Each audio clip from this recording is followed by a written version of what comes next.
Coffee, coffee, coffee. The cup that is brewed from beans that aren't technically beans but are indeed the roasted seeds of coffee cherries, which is also explained in the anime Shirokuma Cafe. It's the beverage that billions of people drink daily all over the world, and so many adults apparently require this liquid or they'll feel the need to murder in the morning.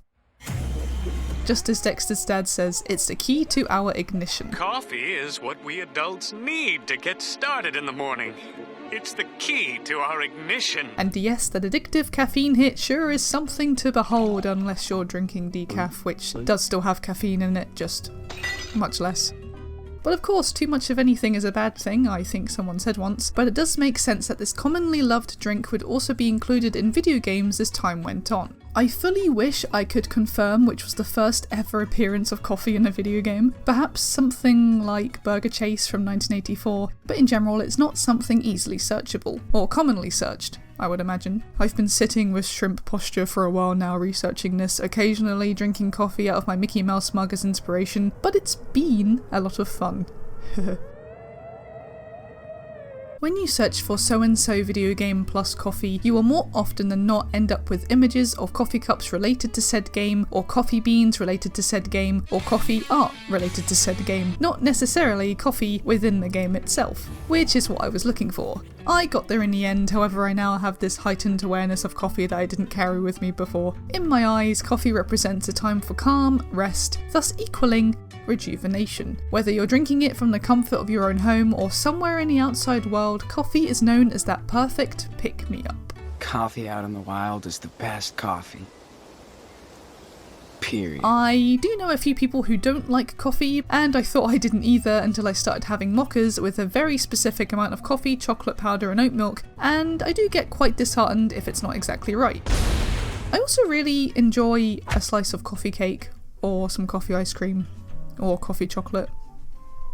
Moving on, coffee is drunk in a variety of ways in all different countries, like how batch brewers are popular in America, the importance of espresso in Italian culture, the intricacies of Turkish coffee, and how in Vietnam there is café chung, which is coffee, sugar and egg yolk.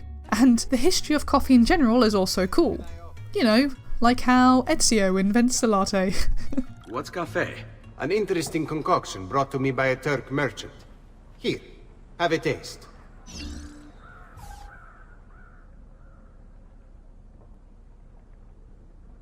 A little bitter if you ask me. It just seems lacking somehow. I don't know, have you considered adding sugar maybe? Or latte?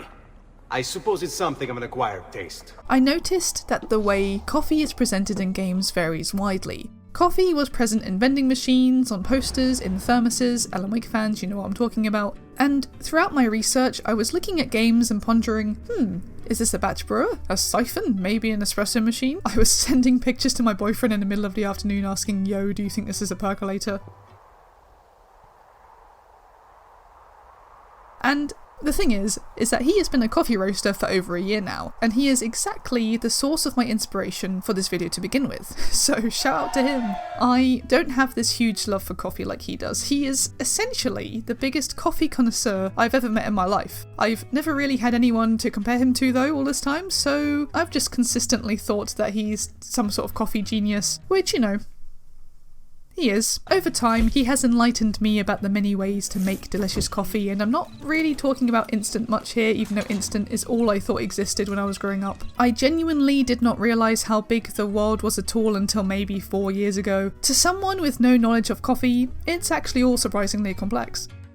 In unpacking, you can get an achievement for unpacking and placing all of the coffee equipment onto the counter. This is very similar to how my kitchen counter looks at home. Here we have the grinder for the beans themselves, the kettle, a Chemex coffee maker, the espresso machine, temperature thingy, milk cup thingy, and a cup to pour it all into when it's hot and ready. And of course, it's not like you need all of this equipment to make the beverage, but you can certainly make coffee a hobby and have as much or as little items as you so please. I'm not going to go through them all, but essentially the result can vary depending on what you use and how much time you have. And linking this to video games, depending on the genre, the locations, the story, and even the graphics, the coffee method that will be showcased can vary a lot. I couldn't find or get footage for every example I found, but a lot of indie games, such as One Down, includes coffee in a really cool and unique way. There are plenty of coffee related games on itch.io, for example, and I Applaud them all. Coffee can relax characters or give them the energy to continue on. Looks like someone's in dire need of coffee. Hell yeah! And if you come across a cafe in a video game, it will extremely likely feature coffee, and I like virtual cafes. Ever since the days of Club Penguin, I have appreciated the chill vibes and how heavy coffee bags must be. A lot of the time, video game cafes are very comfortable and great for an introvert with social anxiety like myself, apart from maybe Broken Sword, where there is a literal explosion seconds after receiving your order. But the majority of the time, they're extremely calming places to drop into. It still fills me with so much warmth being able to enter somewhere like a shop or a cafe in a game. Watch Dogs, for example, offers this kind of atmosphere. Well, you can also sprint and slam through the doors, which I find quite amusing. Look out everyone, I'm thirsty and this coffee isn't going to drink itself. This particular coffee shop is called Brew-tiful, and you can even see coffee beans and cups on the shelves, which gives it this very realistic feel. Adding details like this into a cafe just makes it feel nice and cozy, which is what we want a lot of the time. Coffee talk as well, a perfect example for this video. I love the vibes. Now, not everyone likes the idea of being a barista though, but video games can make a lot of things fun. And making someone else a drink is nice every now and then, you know? Here, it's hot coffee. Thanks.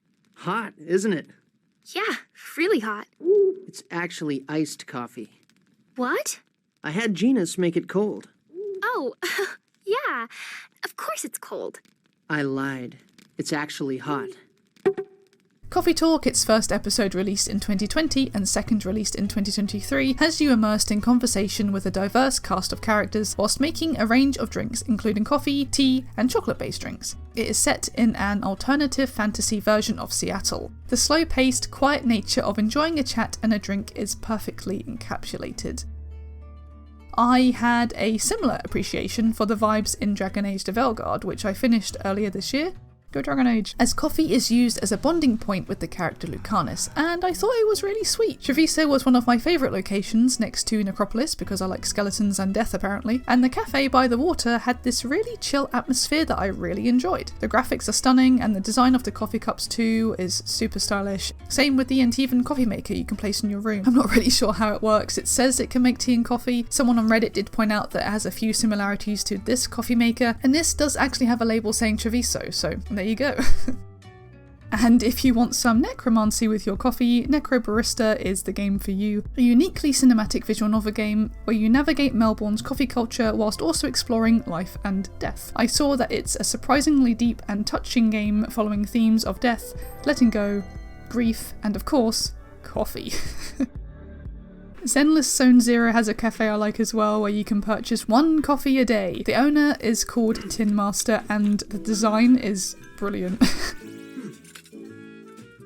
In Kingsley's Adventure on the PS1, you go to the best coffee shop in the Fruit Kingdom, and upon talking to this guy, Paul, he asks, if you drink 5 cups of coffee, then 7 more cups of coffee, does your head really hurt? Which I find funny, but also a tad worrisome. Also, I'm not sure if dolphins can even have coffee. You get given a cupful though, and then you deliver it to Tough Nut, who's all sleepy, and when he perks up, he unlocks a door for you. Coffee, in this instance, served the purpose of waking someone up, and then they returned a favour. This is one of the games I played myself to get footage for, and honestly, it was a lot of fun. The graphics are just nostalgic goodness. Diners, offices, random people's houses. All of these likely will have some sort of coffee maker in them. I'll also include safe rooms or safe places before the horrors begin areas here. Even though you can't confirm that there will always be a coffee maker in these quieter areas of games, it's the perfect time to remember that cup of coffee you may have had beside you in real life. Those times when you get completely sucked into a game and then you suddenly remember, oh, there's a beautiful cup of coffee beside me. That spot or space in the game has instantly given you the time that you need to swallow a drop of coffee or 2 before continuing on. You can breathe for a moment, or half an hour if you need it. Of course, there is a pause button in most cases, but I just enjoy this fully fabricated chill area made specifically for a bit of rest. Like, imagine you're being chased by zombies or monsters, and you suddenly notice this bright enticing light and the look of safety lures you in. You head towards it, dashing into the room. Somehow it's fairly untouched by destruction. and you feel a sense of relaxation wash over you. Boom, it's the perfect moment for coffee, right? I'm of course basing this off The Evil Within 2. I love the juxtaposition between I'm gonna die and that's a great sip of coffee. It's actually kind of funny really, he's in the middle of this extremely stressful situation, but to try and chill he has a short break with scalding hot coffee straight black from the machine. Using each machine in the game once also does give you an achievement. Edna and Harvey's New Eyes, also has a coffee-related achievement where you have to drink 20 cups. Also, I'm not sure why, but my game glitched a bit and the German word for to continue just wouldn't go away. So, sorry, it was just right there in the middle. But you get the idea. Lots of coffee. The coffee was black, just like the chasm Lily saw when she closed her eyes. There's, in general, not a huge pattern when it comes to games that include coffee. Again, it's become such a huge part of adult life that often you would just get a coffee maker that's part of the scenery. It's just that recognisable. The pairing of cozy gaming and coffee has also been a popular combination recently. Games like The Sims, Animal Crossing, Stardew Valley, and more recently Disney Dreamlight Valley and Hello Kitty Island Adventure. They're all perfect games to chill with, and coincidentally all have coffee aspects within them too. The Sims has had coffee machines since the beginning, and most of the time the sequence of making your sim prepare and drink coffee is a nice chill one, although they're a bit jittery in the first game. The most expensive coffee maker you can get in the series is an Elatissimo at-home barista from the Sims 3 Late Night expansion pack, selling for a whopping 1,800 simoleons brand new. You can also see a lot of videos on YouTube of players building cafes or coffee shops as well, and I don't blame them. They all look super inviting. Animal Crossing started incorporating coffee since Wild World, where they introduced Brewster, a dapper pigeon who works 24/7 in The Roost. He sells cups for 200 bells and gets a little bit grumpy if you don't drink it piping hot. In New Leaf, you can actually work part-time, which I never realised you could do. When serving customers, you select the beans to use, either blend, mocha, Kilimanjaro or Blue Mountain. Then you select how much milk and how much sugar. And you can also buy coffee to take out, and I think walking around with this little cup taking little sips every now and then is ridiculously cute.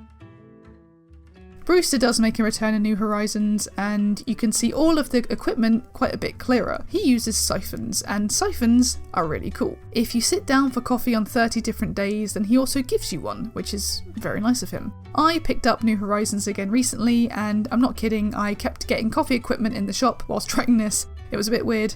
I'm not complaining though, I ended up setting up a little coffee corner to show you. The villager Marshall also has a wonderful coffee setup in his home. Roller Coaster Tycoon is another one of those series that I find really calming. You know, you just get used to all of the screams. When it comes to coffee, you mainly just place down the coffee selling building and it brings you in money and satisfies customer thirst. In Roller Coaster Tycoon 3 though, the building is a coffee bag with beans spilling out of the top, and I had a lot of enjoyment for 5 minutes, placing 3 of them at the end of the path here and them being the only things in the entire park.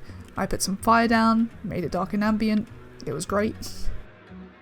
I think there are many opportunities now for games to feature coffee in some way. Persona 5 has quite a full and detailed coffee making part to it, plus lots and lots of coffee facts for coffee lovers and non-coffee lovers alike. The way he makes coffee in Café LeBlanc is very satisfying, and here's one of the coffee facts for you. Jamaican Blue Mountain coffee undergoes a rigorous inspection process and is harvested in small quantities. This produces a rich coffee with a full aroma.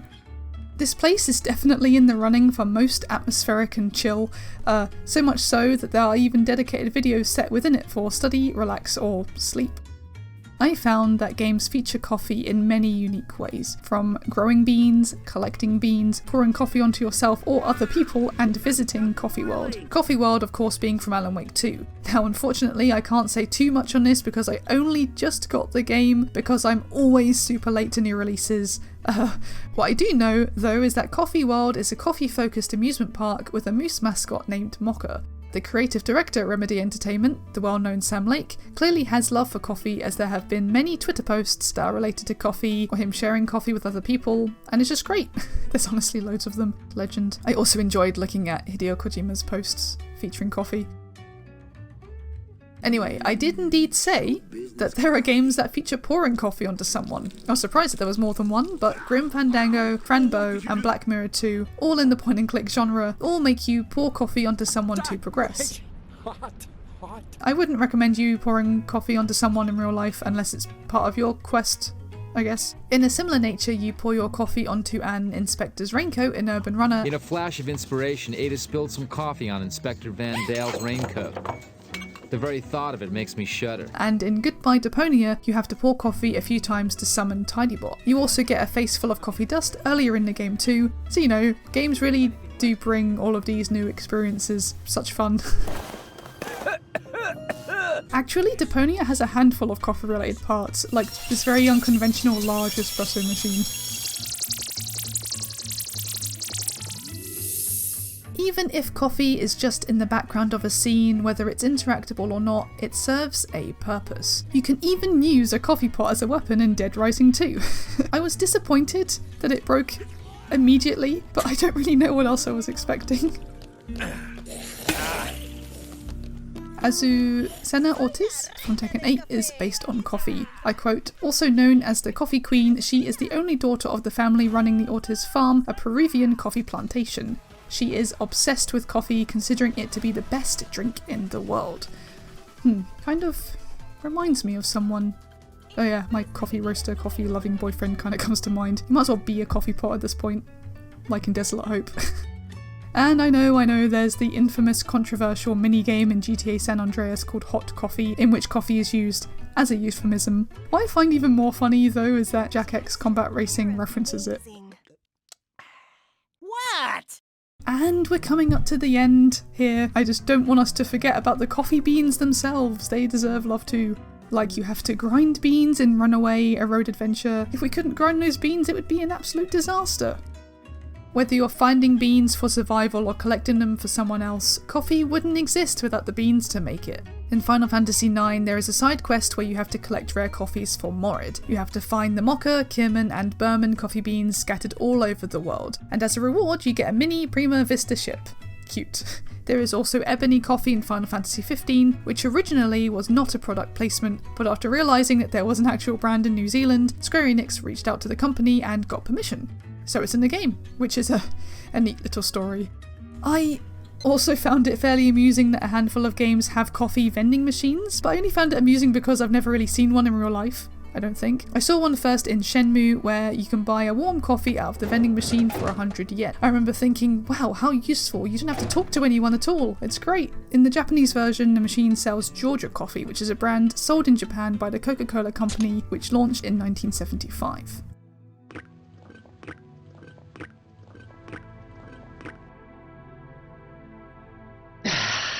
Yakuza similarly has vending machines dotted around the streets, and in Yakuza Like a Dragon there is a side quest called Coffee and Comedy, and in the cafe there is a big shiny roaster in the back, which was quite cool to see. I didn't see actual roasters in games that much at all. What I like about vending machines in games though is the designs on the front of them, like this one in Lucius 2 which says Rising Star Coffee, the one in the Resident Evil 2 remake with a whole lot of beans, this one in the game called Secret Service which has original roasted coffee written on it but also a bullet hole, which I'm not sure if I want my coffee to have subtle notes of bullets, to be honest. Technically, I think this is also a vending machine in Subnautica. I never really thought about drinking coffee under the ocean before, but you know, there's a first time for everything. Coffee is actually now very important to me. It's something that the person I love loves, and taking the time to understand it has really made me appreciate it that much more. Video games is a huge passion of mine as well, of course, so to combine something like coffee and video games together has been actually quite challenging, but a lot of fun. I hope you enjoyed this video, whether you like coffee or not, and if you do have a love for coffee, please do let me know how you like to drink it, why you like to drink it, when you like to drink it, I don't know, anything. Tell me what you would order if you went to a cafe, what's your favourite mug, anything. Anyway, thank you so much for watching, and hopefully I'll see you again soon. Bye. Bye-bye, yes, bye. And don't expect any more free coffee.